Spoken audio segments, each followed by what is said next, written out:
mentioned Jess. I think the problem position for Aberdeen certainly this season, since Davy Robertson's departure to Ibrox to Rangers, has been the left-back position, and they've got young Gary Wright in there, who's normally a right-sided player. So we'll need to see if he's the answer to that problem. Well, George Smith was called from his bed in the early hours of Saturday morning to come and inspect the pitch here. When he arrived, the water was way over the shoe leather, and he had no hesitation in calling the game off. On the pitch tonight, some green sand which has been brought here from Aston Villa, who've had problems getting their pitch presentable. Mark Hateley won't mind what sort of surface, just as long as he's back after that nasty thigh injury that took longer to clear up perhaps than anticipated, and as Gordon McQueen was saying earlier, kept him out of the representative reckoning as England put out a senior side and a B side last week.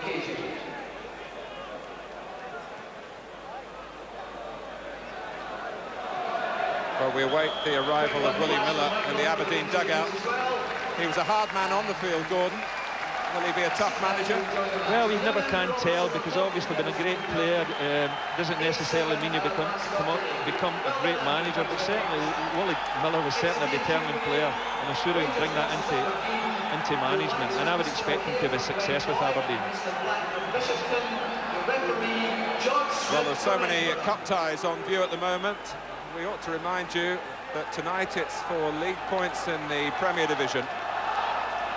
And if Rangers were to win here, they would go 6 points clear of Hearts at the top. And by a quirk of fate, Hearts play Celtic on Saturday, and a Celtic win, if Rangers win tonight, could actually give their old rivals a really firm grip on the closing stages of the season. Here's Hateley. McCoist. Played back by McKimmie. Theo Snelders in the Aberdeen goal. Gary Smith in the centre of defence. Alec McLeish is still out injured. How Willie Miller, I'm sure, would have loved to have been able to field his old defensive partner. But I was speaking to Alec a little while ago. He believes he'll be out for another month or so with a foot problem. Brian Irvin. The chasing from Booth.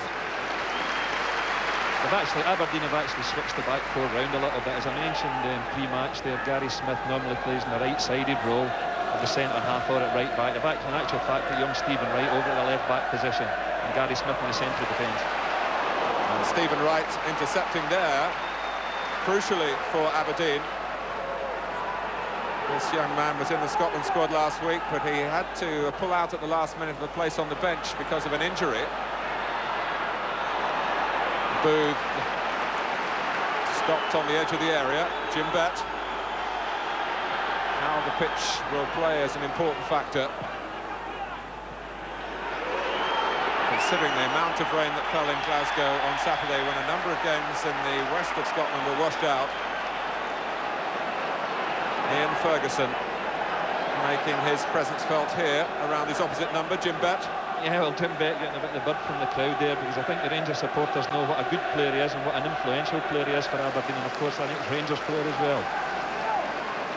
And a former Rangers man in the early 80s. Some speculation a year or so ago that he might be coming back here again for a second spell.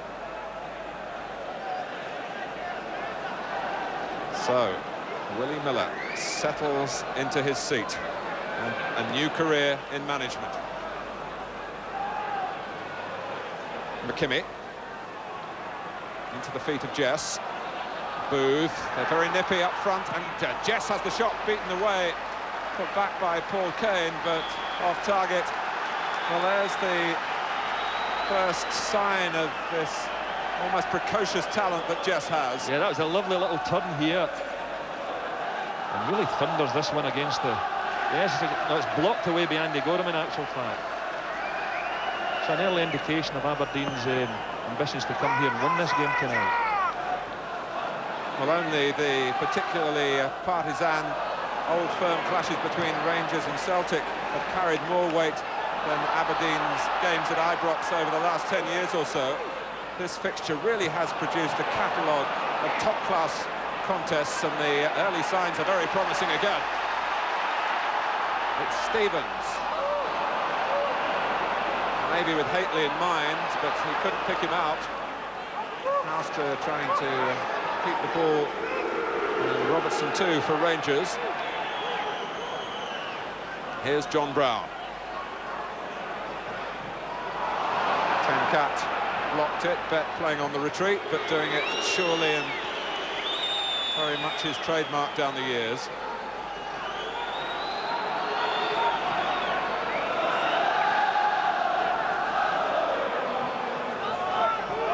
Tenkat. So we've got Tenkat and Snelders for Aberdeen, they're two Dutchmen. Peter Houstra for Rangers, but no Hans Hielhaus, who hasn't had a particularly solid season.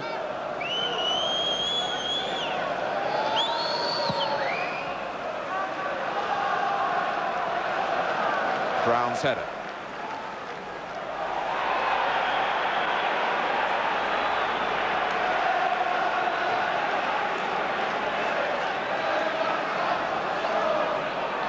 Brian Grant, a strong character in Aberdeen's midfield.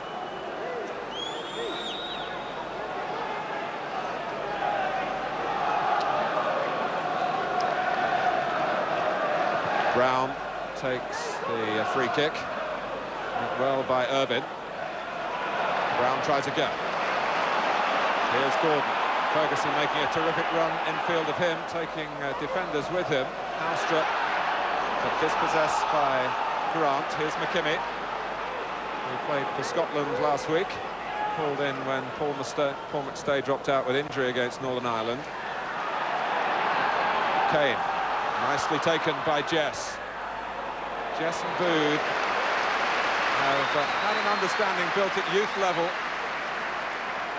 And one always felt, Gordon, over the last couple of years, that they would become the first-choice pairing on a regular basis here. Yeah, well, he is a player that's come on leaps and bounds. There's a lovely through ball there from Paul Kane, and his control was really delightful. Right, Tenkat. So far, the pitch is playing very well. Tenkat trying to use it to his advantage. This is Kane. That's a foul by Spackman. With 6 minutes gone, Rangers against Aberdeen. You're seeing it live here on Sky Sports for Premier League points in Scotland, rearranged from Saturday.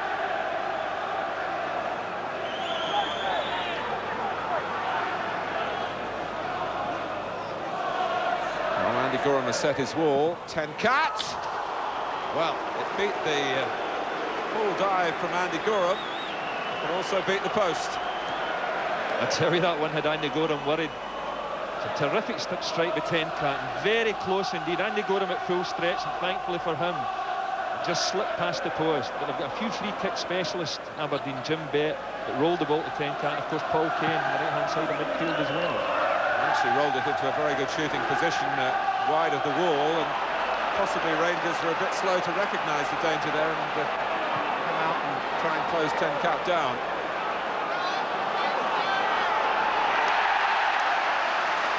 Haitley, who is a very popular character here now, and was in a particularly good vein of form when he collected the injury. George Smith, the referee, just checking on the condition of Brian Irvin, who'd gone down with an injury, but like the resolute character he is, he's picked himself up without any treatment, got back in position. Gary Smith alongside him, cleared. Here's Brown.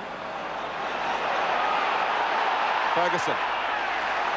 Haitley waiting at the far post as Gordon's cross only strikes Smith.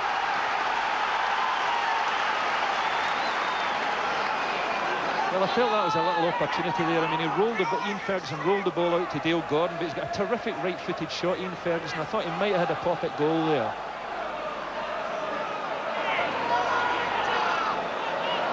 Goff has joined the attacking forces at the corner. Watched by Irvin.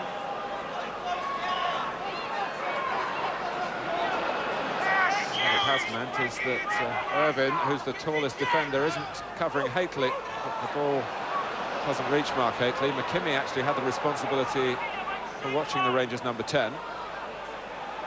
Gordon. And that's a goal kick.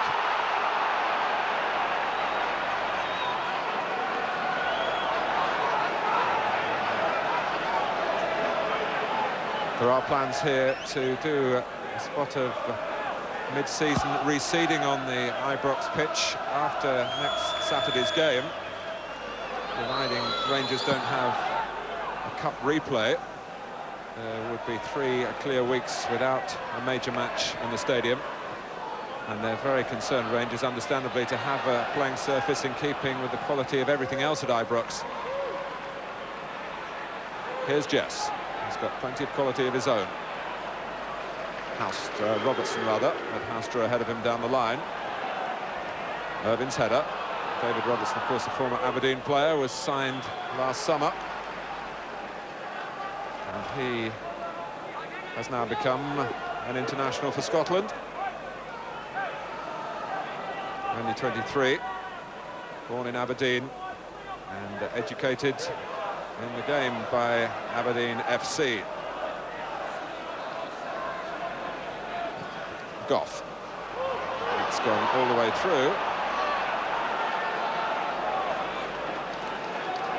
Well, it's been a reasonably promising start for Willie Miller, because Aberdeen have looked dangerous a couple of times on the attack, whereas I know it's only early in the game so far, but Rangers haven't.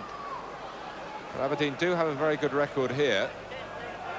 And of course, they have been an outstanding club side through the 80s with Alec Ferguson, then Ian Porterfield, and then the recently departed Alex Smith, creating sides capable of winning trophies. Down goes McCoist. Rangers take the free kick quickly. Smith wants to let it run. McCoist wasn't having any of that and has forced the corner. It's always a dangerous thing to do that when you've got a determined character like Ali McCoist breathing down your neck. Try and let the ball roll out for a goal kick. Ali McCoist well aware that he needs 1 goal for his 200 in his league career, most of them with Rangers. Gordon's corner, solidly away by Grant. Everybody apart from Gorham in the Aberdeen half. Stevens for Spackman. Aberdeen holding their line, but they haven't picked up Gordon. And in the end, they were rather fortunate that that rolled comfortably as Gordon tried to cross it. And the pace was taken off it. Snelders was not troubled.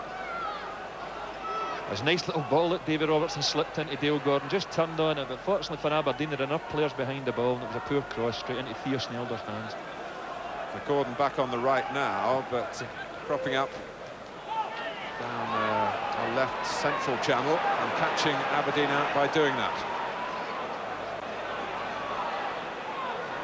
Houstra. Robertson advancing, but not finding Haitley, who rather ruefully turns away, as does David Robertson.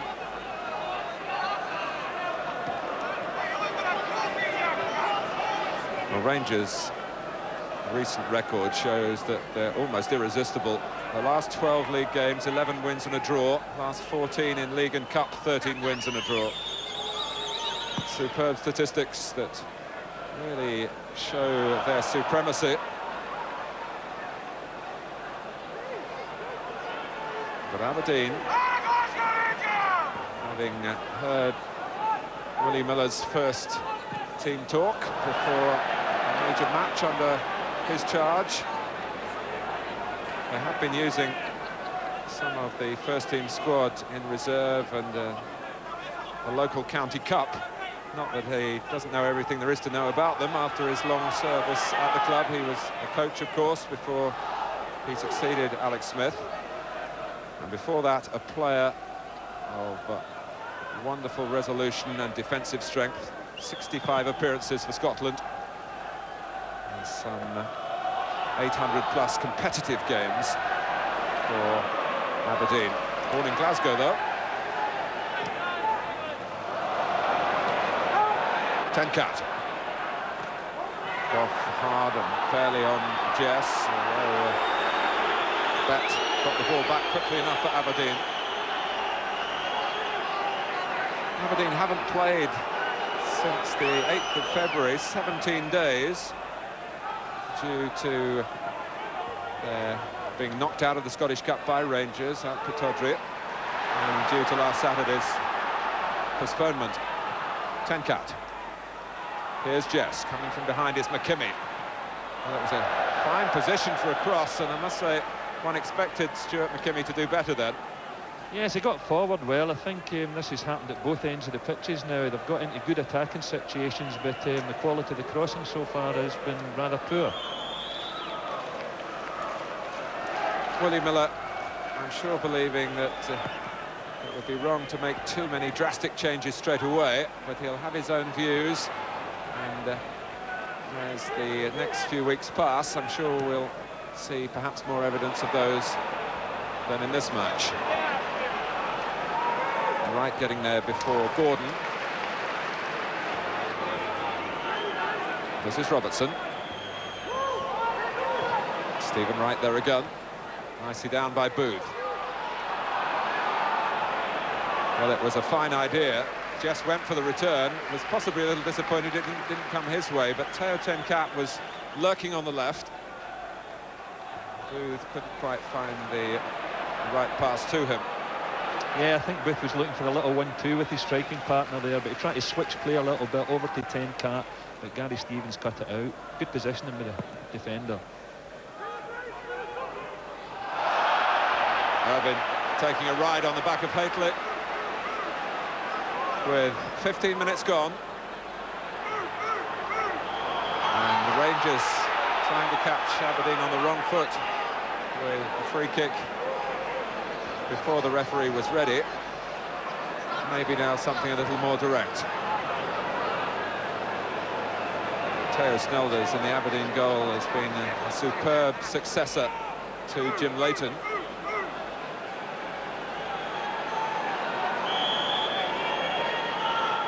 This is Ferguson. And it ricocheted through the wall, but was shepherded back to Snelders by McKimmie.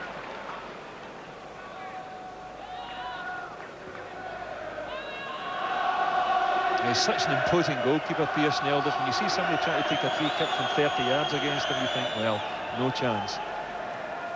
Brown's header. McKimmie. Now Grant. Kane, one of the quartet in midfield for Aberdeen. Jim Bett hoping to pull the strings in that department. Ten Cat on the left. Wright's gone outside him. Here's Grant.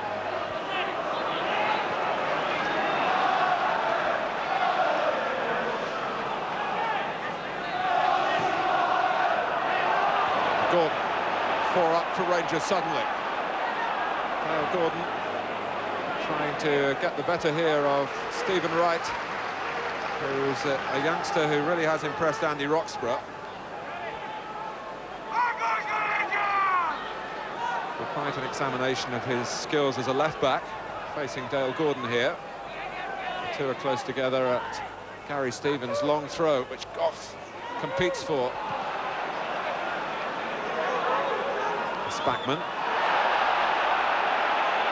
Now Goff. Irvin in the way, 2 against 2. But the ball will carry on through to Andy Gorham.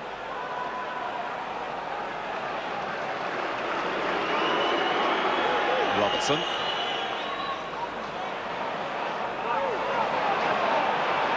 Mark Haitley, not yet a real force in the game, but plenty of time for that.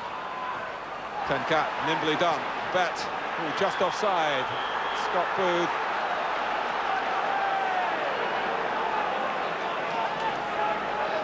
Well, Willie Miller pledged that Aberdeen would come here and attack Certainly they'll be happy to do that on the break if they can draw Rangers forward.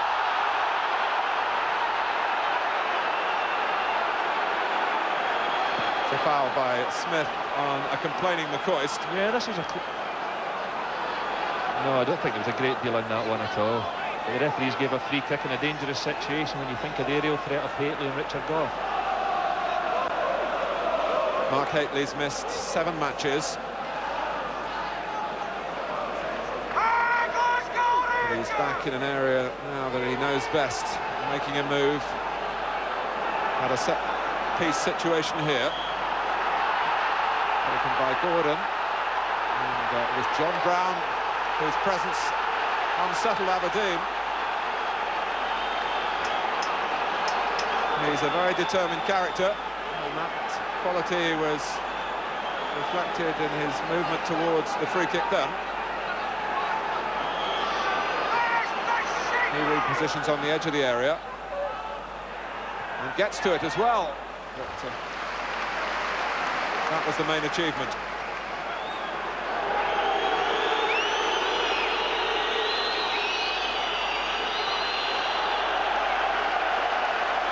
Well, set pieces against Aberdeen tonight could spell them trouble, because looking around their side, they've really only got Brian Irvine, who's physical and big, certainly in their back four, and in fact their whole team. Booth operating behind the flick on. The game stopped as the linesman flags, and a first opportunity to locate David Livingston, who as usual is down between the dugouts. David. Martin, behind the Aberdeen dugout, and Willie Miller obviously as a central defender of some pedigree with his old mate Alec McLeish alongside, have clearly recognised the difficulties in defence for Aberdeen with an inexperienced back four against this experienced Rangers front attacking force. And Dale Gordon has been causing some problems, as you said, by changing positions, but they seem to have settled on the advice that Brian Irvine should stay with Hateley. It's the only logical thing they can do, but they're clearly very concerned. Wright's header. Here's Stevens. Gordon. Wright's tackle, and then Ten-Cat.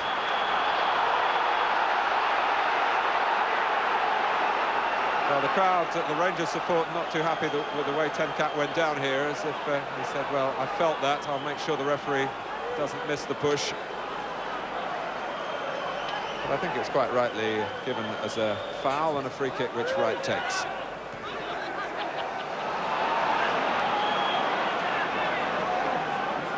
Aberdeen have gone 5 games without a win, but you can use statistics whichever way you like. The last 3 away games, they scored 9 goals.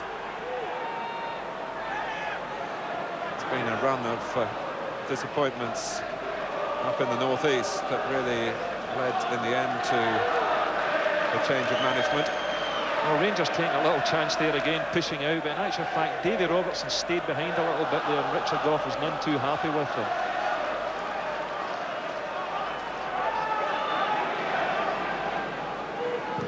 Gough takes the free kick.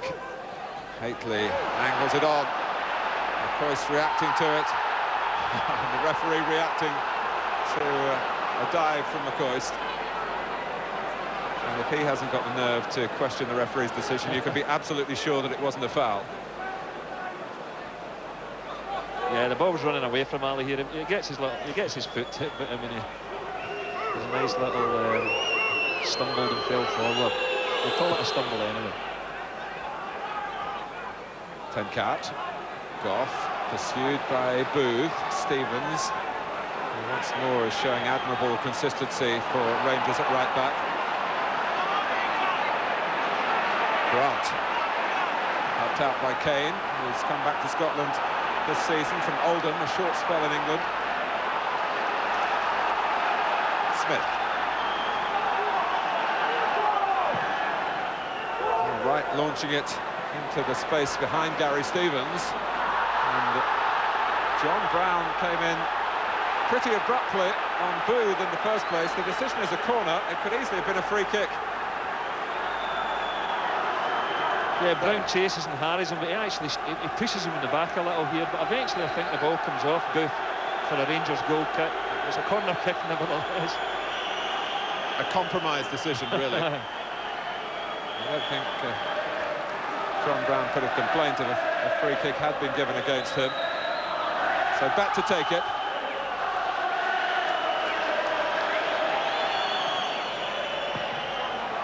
It was Gary Smith who tried to help it on. Rangers appealing that there might have been a spot of holding.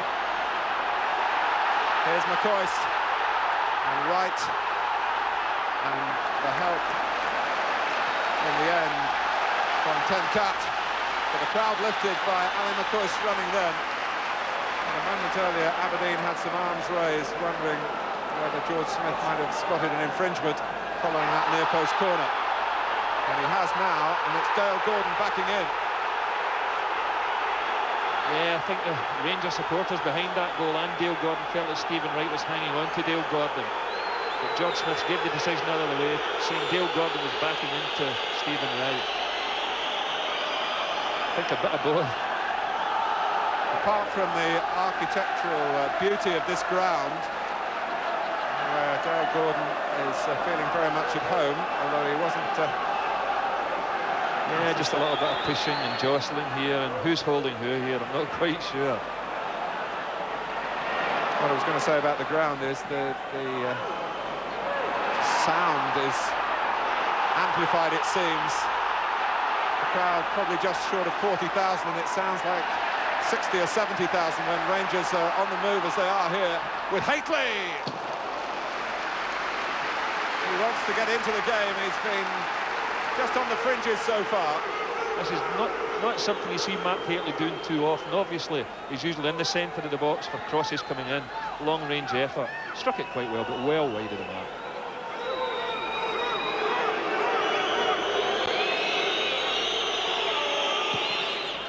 "20 minutes to go to half-time.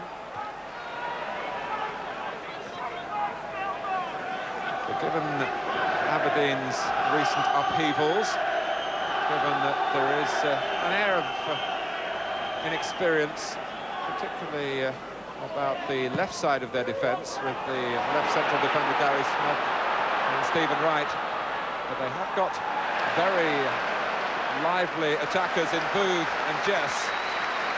Well, that was the situation I mentioned earlier about the Rangers back four trying to play square and push out. They could get caught if they continue to play that ploy tonight, and nearly get caught there. It's a wasted cross by Tenkat, steered away by Spackman. Haitley was waiting, Wright wasn't. Tenkat has another chance.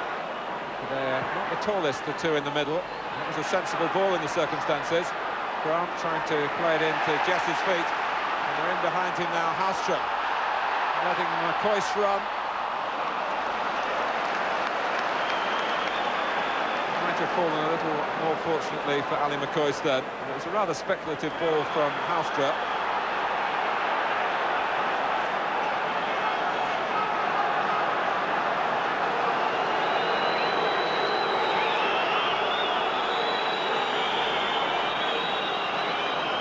Peter Haustra, who's back in the side tonight in place of, let's say, Mikhailichenko.